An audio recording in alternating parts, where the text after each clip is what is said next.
Hello, welcome to FinTech Diary. Every week we speak to an industry expert who's part of the FinTech revolution. In the world of constant evolution and innovation, we question change makers on how they plan ahead and read the future developments. In every chapter of the FinTech Diary, we get the breadth and depth of every segment related to FinTech. My name is Amol Dete, and my guest for this chapter is Ashish Kashyap, founder INDmoney. Ashish, glad to have you. Thank you, Amol, for inviting me. So, to begin with, Ashish, I have a very funny question because when I went through your profile, you started so many startups which are actually very prominent and kind of a celebrity portals today, Goibibo or Red Bus. So the question that comes to my mind is it that you made so much money by traveling, or you spent a lot of money by traveling through air by Goibibo and by Red Bus by the travels, and now you want to save money? That's why you started something like InMoney. That's a very, very interesting question. Uh, I think more than spending money and earning money, the motivation for folks like me is solving problems. And, in my last era, I was solving the pain points of travelers. I was solving the pain points of merchants via the payment system called PayU, or I was essentially solving the pain points of interstate travel via bus ticketing via Red Bus, or people trying to book hotels via GoIBibo. So it was, I think, a lot. The fundamental approach was a lot about solving the core pain areas of travelers and hoteliers and merchants, which are at the different sides of marketplaces. And in the new journey, which is the InMoney journey, it's really about solving the personal finance problems of people. How do we make it very simple? How do we make it accessible to users to be able to uh, you know grow their money, to be able to save better, and to be able to optimize their money? The financial services ecosystem is quite broken, and the whole aim of InMoney is that can it be the single money management platform for consumers. So we've taken a pretty ambitious approach towards it. So yeah, so fundamentally, more than the credits and debits that you talked about, it's really the focus has been, let's focus on fundamentally trying to solve the pain points which consumers have, and give and deliver solutions directly to consumers via the mobile apps, so that consumers can be delighted, and consumers can really have their pain areas solved very easily and simplistically. Noted your points, Ashish. I think that was good to begin with. Uh, Let me do some technical checks for the understanding of our readers and the viewers. So, what are the licenses that you have? I understand that you have a corporate agent license from the IRDI. Is there any other license that you carry or you hold? Correct. So we have a now Securities and Exchange Board of India license for launching one of our most important features or application, which is Indian stock broking. Hmm. So we have that license. We also have the RIA license from SEBI, Correct. and of course, other than that, we have the in one of our affiliate businesses or subsidiary businesses, we have the insurance distribution license. So Hmm. these are the regulatory licenses that we hold. Okay, noted your points, Ashish. So now let me understand your business model. Most of the banks are also getting into the whole wealth management space. The personal finance space has been growing rapidly. We have seen a significant pickup specifically during pandemic, where the youngsters, whether it's millennials or Gen Z, started investing specifically through mobile apps. I also understand you started in 2019, and within 3 years you managed to achieve the, what you can say, the bracket of 5 million customers. So my question to you, Ashish, is how has been the response, in last 2 to 3 years specifically from these customers, and more importantly, out of these 5 million, how many are them? How many are actually the active customers? Let me actually start by answering a very interesting point, which we are very proud of as a team. Sure.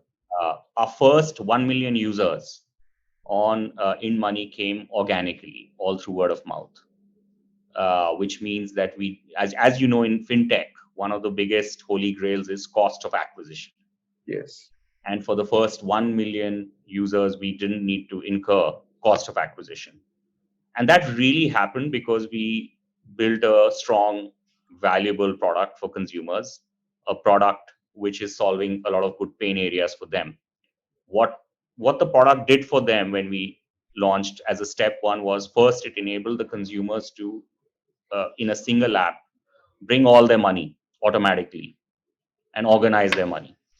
And in the phase two, starting 2020, 2021, we essentially enabled consumers to, from the platform, to open up their US stocks accounts in partnership with, of course, regulated systems in US, and made global equities accessible directly, Okay. along with neobanking, and with proper regulated rails, which are the LRS rails.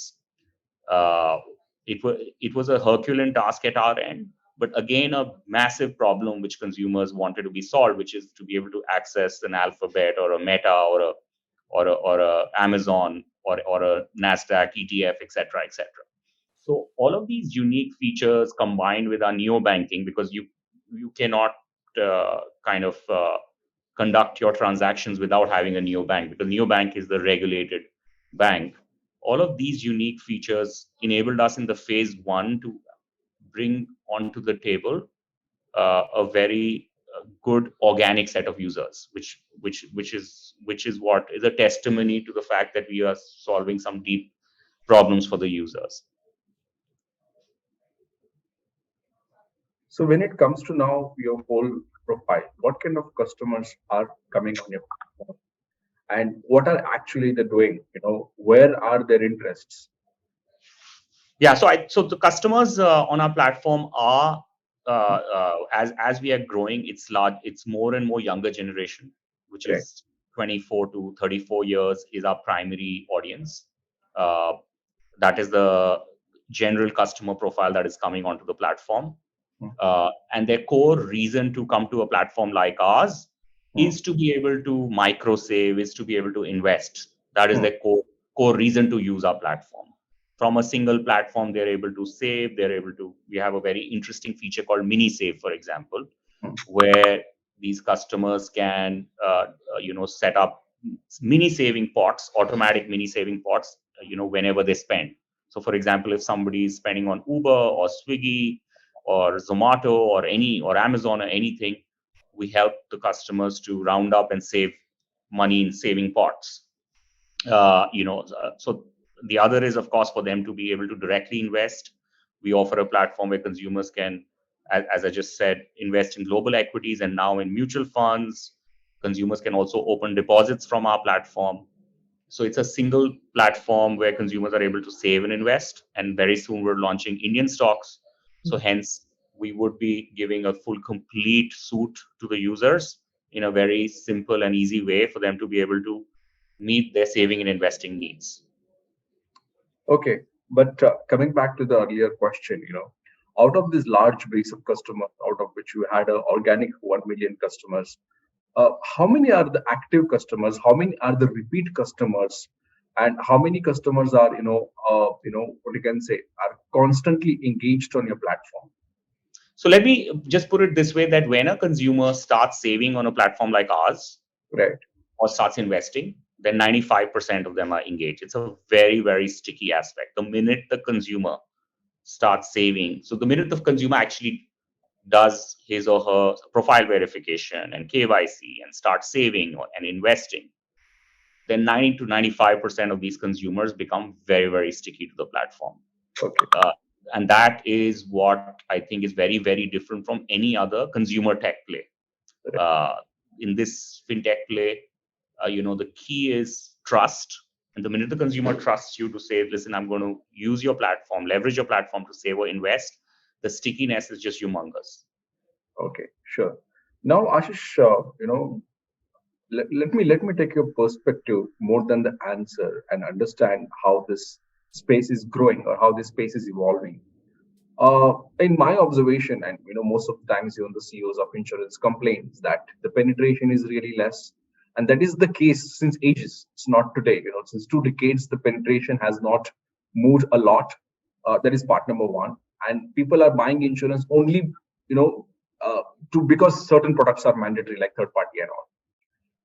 Mutual fund became a great choice only after demonetization and also during pandemic, where people started investing in SIP because market was also volatile. What I would like to learn and understand from you in detail is, has the market really picked up for people to invest and look at wealth as one of the priority sector or segment? Because the people are, or specifically the category that you mentioned, are investing in market because of FOMO. Maybe they don't want to just stay away from market because they believe that market may give the returns.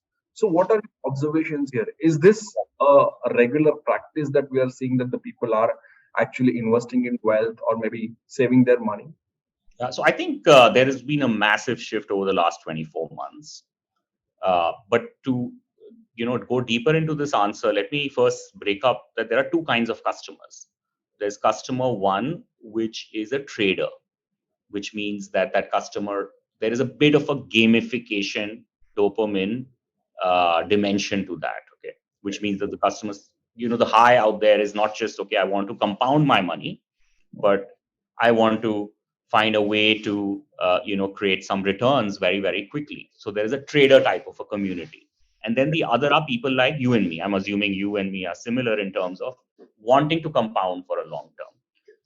At INDmoney, we are going behind, or we are offering solutions for the second set of people, which is of course a much larger volume, right? Because anyone who has a savings account should become a saver essentially, and should be compounding. So on the second part, we're seeing obviously massive growth, not only on our platform, the whole industry is seeing growth. And that's largely driven by the fact that there is a lot of education and accessibility. If you go back 5 years ago, the accessibility was not there. It was not very easy to open a demat account. It was very, very hard. There was paperwork involved. But today's date, the whole process is digital. Movement of money from your native bank account to a neobank, or movement of money from a native bank account to a broker wallet, is also become very, very easy.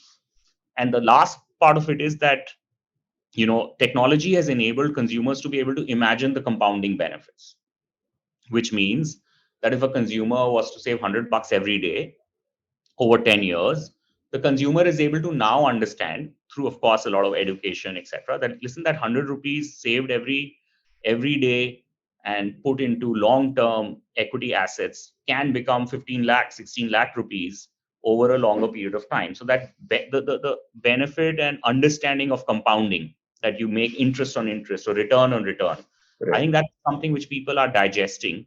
If you really look at INDmoney's goal is really to have people start micro investing and micro saving, right? I mean, it should be really in small packets, in small bite sizes, because that entire small bite sizes combined compounds massively. So yeah, so I think I think it's not just a fad, it's not FOMO, it is here for real.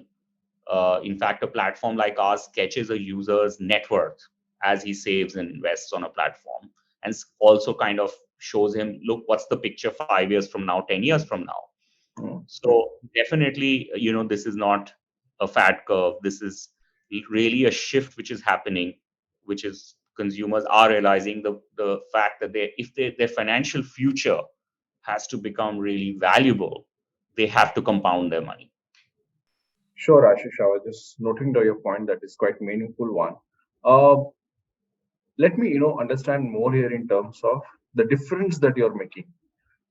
Because now insurance companies, the asset management companies, and also the brokers have gone online. Okay, they are also offering the great UI UX and trying to lure the new age customers. That is part number one.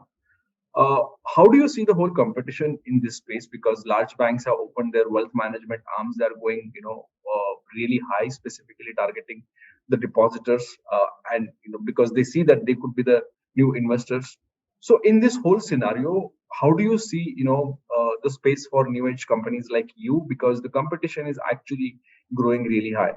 Yeah, so I think first is the testimony that the first million users joined organically, Right. Speaks volumes. But having said that, I think it's not that linear and straightforward. So unlike e-commerce or unlike or actually I won't even take e-commerce. Unlike just basically creating a static portal, Hmm. the complexities in fintech is huge. Hmm. Other than regulation, which is also very very complex, there is a whole host of massive amount of technology, innovation, and product that you go behind and put behind know your customer services on a platform. Hmm. Number one. Number two, there are at least hundreds of use cases. So I built travel business Go Ibibo and a payments business PayU. Let me be very honest. The number of use cases and edge cases which are there in a financial services or a fintech setup like ours is like 100 plus for every vertical. And I think it's very very complex. At the end of the day, what you're trying to do is you're trying to deliver to the users a simple, fast, and reliable experience. Hmm. And that, in my view, is not very linear to be able to implement or execute, right? I mean any app can, or any product or any website can say I'm going to offer mutual funds, but when the rubber hits the road, when it actually comes to users using it, it is highly complex. It's a confluence of large amount of data processing, large amount of transaction processing, and it's people's money, so you have to be very very reliable. So I don't think it is very linear. Second of all, I think it's very regulated. There is a huge amount of tech compliances that you have to put, which means that you have to not only build or invest in technology for consumer side of the consumer facing product, but Right. you have to also invest in technology for the regulation side of the product.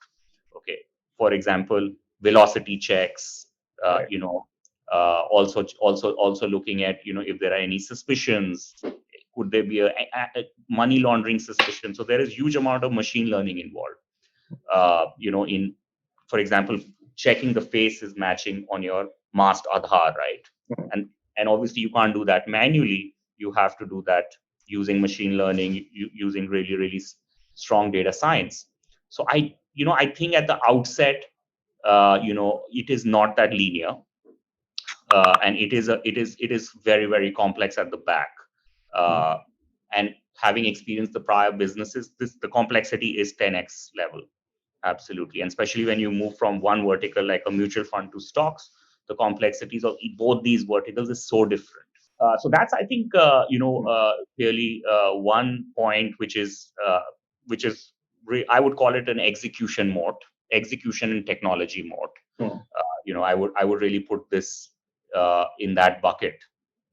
And then of course there are aspects like data engines and ledger engines, and things which make uh, consumers financial lives very very Hmm. valuable at 10x, Hmm. which are again very complex to construct, and something which as a company we are pretty proud of delivering to our users.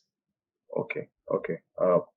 Valid points, Ashish. So sometime back when you said that there is a massive shift in 24 months, and it's not a FOMO. People are actually looking at it's a massive shift, and people are looking at their financial future very diligently.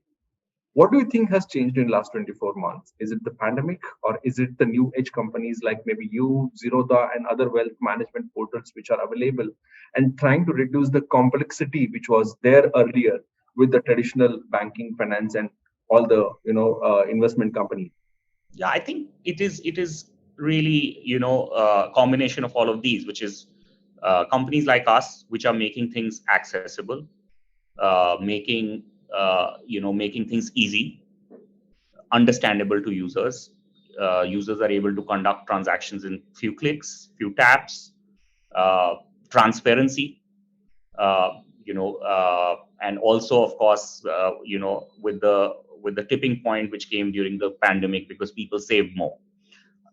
So I think it's a combination of everything, not just one point.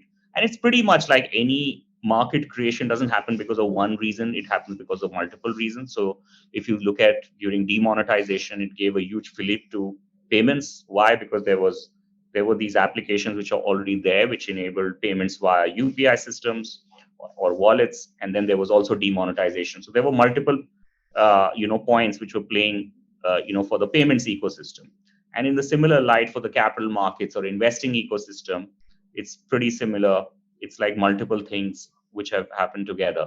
For example, we recently launched a very, very interesting way for people to learn about money. It's called IND Learn on the platform, where people are able to, in a gamified way, in short, small, simple bites, learn about each topic, like learn about inflation, right? You talk to the best of people and ask them concepts like inflation. Nobody understands that. And we kind of made it easy, learn about basics of mutual fund.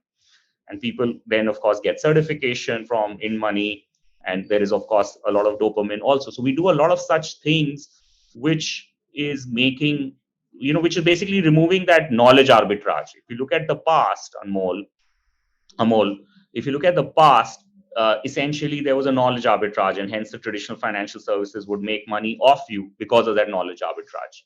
And companies like us have come and made things transparent and are slowly and slowly also removing the knowledge arbitrage. Hmm. Okay, I think that's quite meaningful, Ashish. Uh, How's it for you in terms of business, Ashish? How are you making money, or are you making money? I do understand being a corporate agent, you might be charging some commission over there, but is it enough for you to become a sustainable business model?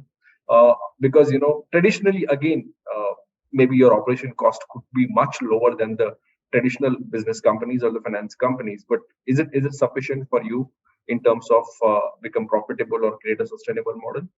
Yeah, so I think there are typically businesses like ours have two phases, Mhm. or I'll put it three phases, right? So there is a 0 to 1 phase. 0 to 1 phase we call as product market fit. Mhm. Something which takes companies anything from 1 to 3 years. We took about a year, okay, where you want to ensure that there is a product acceptance, right? Mhm. Uh, which comes from the fact that you are getting a lot of organic users to use you, and then there's a lot of stickiness and cohorts, right? And then the other stage of a business is scale, right? You want to scale the platform. And then the third stage of a business is monetization. So we are obviously now moving from the stage where we are beginning to introduce monetization features on our platform as we speak. Insurance is, yes, one of them. We are soon introducing a credit card product also on our platform. But I think the most critical part for a consumer facing business is to get to scale. I don't think consumer facing and fintechs and financial services businesses can build off monetization engines when there is only 10 users on the platform and when stickiness is not proven. So now we as a company are going into that phase. There are, of course, multiple, as you know, in financial services, there are multiple transparent ways of monetization. This is a very, very large revenue pool. Right. Financial services is more than a $300 billion of revenue pool. I think the most critical aspect is to be able to, get to scale. If you look at even the bank number 10th in India, I won't name, is a $5 billion plus market cap bank, right? Or a $6 billion market cap bank. And banks don't get the multiples which fintechs get. So clearly, the opportunity is massive, but you need to first get to scale.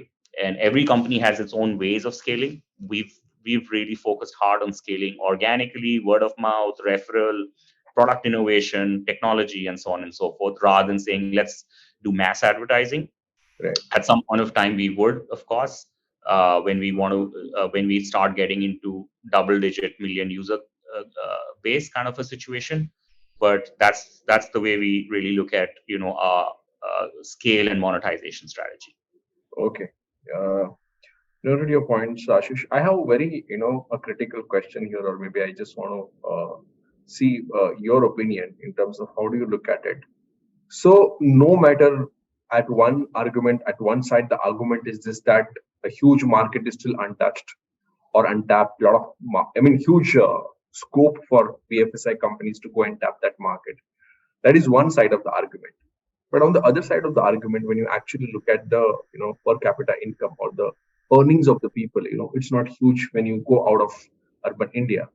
And somehow, there are also studies that people who can maybe who have a disposable income of not more than what you can say 10 crore or maybe 20 crore or not more than 30 crore for sure, considering the gap.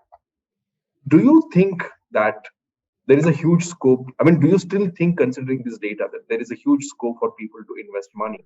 Because the cap is limited in terms of the large numbers. I mean, we look at the large numbers, but perhaps we do not have that large number who can actually invest in market or mutual funds or wealth. Have you by any chance looked at this data points? Yeah, no, absolutely. We obsess about these data points. Amol, this is a great question.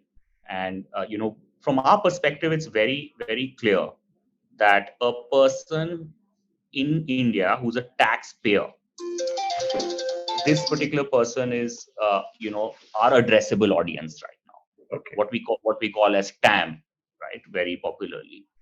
Uh, going behind for financial services, going behind, let's say, the 300th millionth user is not going to, add up, especially for a financial services or invest tech platform like ours. So for us, it's very, very crystal clear that what we are chasing is the tax-paying audience of this country. And we believe that if the tax-paying audience of this country is 50 to 60 million right now, and the per capita GDP, is kind of X, we feel that the tipping point for both these two increases per capita GDP should increase to almost $5,000. We've seen that in other emerging markets. The Right. magic happens, and if that's happening, then the TAM also increases because your number of taxpayers will increase to 200 million. So in money strategy is very simple: track this TAM. Don't go running here and there, right? Mm, Because what is happening when consumers download our app? The first thing, what are we asking them to do? We're asking them to enter a PAN number. absolutely. And if the person does not have a PAN number, is not a taxpayer or not a tax filer, is not our audience, right? Right. So I think the our business or any financial services business is to track this particular number. Getting overhyped with 500, 600 million people is, I think, a loss making proposition for a service like ours. I'm not saying there would be other services out there which can solve the problem for a 500th million person. But for a service like ours, which is enabling consumers to save and invest, just Mm, imagine if somebody's making, 5, 6,000 rupees a month, he's hardly saving. That's not our audience for this particular use case, right? So if we are enabling consumers to save, micro invest, clearly our TAM is pretty much the tax paying janta of this country. mm. Quite meaningful, Ashish. I think you've done your research really well, and good to see the combination of TAM and the per capita income that you're putting together. Quite meaningful to know that. Now, considering your experience as a founder and your contribution to the other startups, I would like you to tell us, how do you see the fintech ecosystem right now? Because we have a large number of fintechs from India growing really, and in fact, they're also tapping the cross border. They're also tapping other countries right now. But we see some challenges in terms of the fintech funding right now. We also see challenges with building profitable businesses, which the investors have started asking. The policyholders are also going a little high on that. Considering all these things, how do you see the fintech market of India? Yeah. So look, I mean, in any new subsector, and I'll term fintech as a new subsector, right? Like, think of fintech as what e-commerce was 10, 12 years ago, right? So pretty much like you will have, I mean, I think unlike e-commerce or large horizontal e-commerce where there'll be really two and a half players in financial services, I'm not saying that there'll be 1,000 players, but there will be a dozen plus 2 dozen players. So pretty much, I think the market is going to go through what I call as a creative destruction process. Creative destruction enables more innovation, and we will see, that it won't be that many large number of uh, fintechs and financial services that we see right now, unless there are different dimensions on which they are, inventing and innovating. So that's one. Second thing, we definitely feel that while there is funding winter, but there is a lot of dry powder out there at a global level, and especially what we see, what is happening with China. So I think this funding winter is not going to be long drawn stretched. Having said that, our view is that every company, even if it raises seed stage money, it should have a very good runway. So if it's a seed stage, I mean, I think I get uncomfortable when I hear of startups saying, "Oh, I'm left with 4 months of capital or 6 months of capital." I think that's quite disastrous, because typically in 0 to 1 journeys, 1 to 10, 10 to 100 journeys, there is a lot of experimentation, and you need that room for experimentation. So companies should be very, very disciplined and should have at least 8 quarters of capital with them, till they have reached a tipping point. Uh, Companies which reach tipping points, consumers love them, they deliver 100x value to their consumers, they would never have problem of capital, whether they are profitable or not profitable, irrespective. But I think in general, my view is that companies should start realizing, and everybody should start realizing, that the world of negative unit economics is gone. We should all be building businesses with positive economics. We should be building businesses which are frugal, which are like real businesses, of course, leveraging tech. I think that mindset change is happening. This entire thing, whatever's happening in the globe, is an amazing time for many companies to evolve, prosper, and come up with a lot of innovation, because a lot of innovation comes out of constraints. So that's really my perspective. Sure, Ashish, noted your points. I think quite meaningful one on that part, and I'm sure the journey with. I mean, you're talking with an experience. I'm sure the startups and the fintechs would love this 0 to 1 and 1 to 10 and then 100. Uh, what is next for InMoney now? Because on the other side, though we are talking about the fintech funding winter and all these challenges, there is a rally towards the stock market, right? The SEBI has been receiving number of applications almost every day. The companies and specifically the startup which wants to hit to the capital market. So one is something like that is on your radar by any chance? That is one. If not, are you going for more fundraise? What is going to be your strategy maybe for next 2 to 3 years, Ashish? Yeah, look, I mean, our strategy right now, very simply, Amol, is to penetrate amongst the tax-paying audience that I talked about earlier in the conversation. Hmm. Penetration in that audience is really, really critical for us. That's what we are focusing on. But we're trying to do it with absolute positive unit economics. Right. Uh, that's what we are very clear. We're very excited about the upcoming launch of our new products, which I Hmm. talked about in this conversation. We're very excited to be solving fundamental financial money problems of consumers. That's what we're going behind. We don't need capital right now. We've been disciplined, and we will continue to be disciplined. Uh, we are not right now thinking about listing either. We're Hmm. basically right now just saying that the TAM that I talked about, we need to penetrate in that TAM. That's really what we are obsessed about. Okay. And one more thing, considering your kind of a super app business model, that's what you're positioning yourself. What Super is finance, super finance. Like, I mean, I think it'll be always limited to money. It right? will not have anything else. Yeah, It will never sure. have shopping. It will never have anything else. It is a person's finances super app. Sure. So good to see that you have, kind of decided your boundaries and limited to only finance. But considering, large companies, including the banks, wanted to be a super app, and I would like, we have seen a great failure over there with the super apps which were launched by, big companies also. So, does that worry you by any chance? Because everything is going on app, and there is a failure also on that side. I think what we actually saw with all of these big companies, they were not producing a super money app. It was more a super app, right? Which is predicated around what some of the global companies or some of the regional companies have done in Indonesia and also in China, like what WeChat is, right? WeChat in China is like the super app, which enables consumers to chat, finance, insurance, everything, right? Travel, everything put in there. So, clearly our boundaries are very simple, right? We have Amol. How can Amol manage his finances better? Right. Amol does have fragmented finances, and how can he manage his finances better, right? That's the obsessive focus for us. The second is, in my view, this is a deep tech play. It is not very linear. I talked about the whole execution mode earlier, and it is just not very trivial Hmm. to be able to launch a super finance app. It requires rails to be built with multiple things.